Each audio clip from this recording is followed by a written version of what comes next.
want to take you right now as we continue our coverage right now. We're going to switch gears here a little bit. We have a brand new track here that just came out on Hurricane Matthew. Let's get right to Steve Weigel. Steve. Yes, here's the latest. The 5 p.m. advisory is in. You'll notice the last couple of hours the storm's making more of a north track than northwest. Big bands coming in across South Florida. And the latest from the Hurricane Center, the 5 p.m. advisory. Winds are kept at 140 miles an hour. The hurricane artists are flying through it, but they really haven't had a chance to sample the atmosphere around the storm, so they'll keep it at 140. It may be stronger, though, and northwest at 13. The forecast track taking it across West End as a Category 4 tonight, and then off the coast of the Treasure Coast late evening and overnight still as a Category 4, and then very close to Vero Beach. That is 2 a.m. Winds at 130 miles an hour at that point, and of course the hurricane force winds stretch out about 50 to 60 miles from the center. So that's why we're still expecting strong winds along the coastline, and then a landfall possible around the Cape before it parallels the coast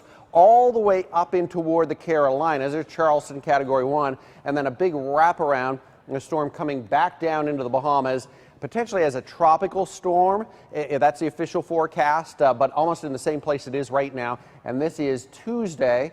By Wednesday, some of the models bring it right back into South Florida. I'm already starting to feel the rain bands from it. Some of the stronger rain bands are just off the coastline at this point, and this one in particular that is just ahead of the storm. And the Hurricane Center believes that we may be seeing what we call an eye wall replacement. So this is the inner core here, maybe collapsing, and a second eye may be forming that will replace the first. And that we've been flying into the eye and showing the big, just massive structure to this storm. 50 and 60,000 foot cloud tops, big storms, and lots of lightning in the last few minutes with this. Actually, about the last hour, fueling this. And there's a look at the other side of the storm. 50 and 60,000 feet high. Some of these storms and some of these feeder bands.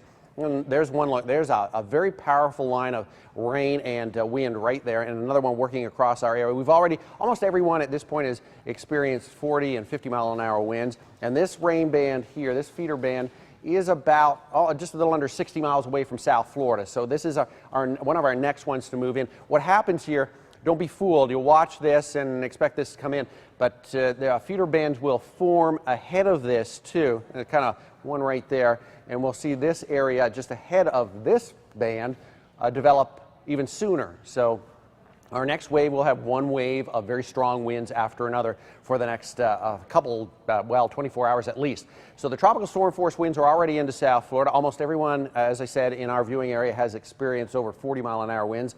We get into the 50 and 60 mile an hour winds early evening. The hurricane force winds are showing up in red here. So they cut along the North County area, just right along the coastline through 10 and 11 o'clock. As we get into 1 in the morning, they start to move up across the Treasure Coast into Vero and Fort Pierce. It looks like this wind field is also nudged back off the coastline just a little bit. We're still above 74 miles an hour, but not as far inland as earlier.